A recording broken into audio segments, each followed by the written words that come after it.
আমি ভুইয়া মালিক আমার জনগোষ্ঠীর পক্ষ থেকে কিশোরগঞ্জের পক্ষ থেকে আমরা চেয়েছিলাম এই ঐক্যমত্য কমিশনে বাংলাদেশের প্রত্যেকটা জনগোষ্ঠীর প্রতিনিধি নিয়ে ঐক্যমত্য কমিশনের পারস্পরিক বিবেচনা করে পারস্পরিক আলোচনা করে আপনারা আপনাদের অবস্থানকে জাতির সামনে স্পষ্ট করবেন, কিন্তু আপনারা তা করেনি। বাংলাদেশের মানুষের সাথে আপনারা প্রতারণা করেছেন।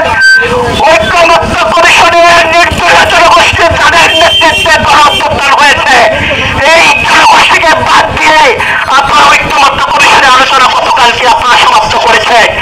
এর প্রতিবাদগঞ্জের মানুষের পক্ষ থেকে আমি ভুইয়া মালিক স্পষ্ট প্রতিবাদ জানিয়ে আমি আমার বক্তব্য লোক সেই লোক হবে যে সাহায্য কোনো রাজনৈতিক দলের বাছাই করে নাই। আমাদের কাছে স্পষ্ট নির্দলীয় স্বতন্ত্র বলতে সেই লোক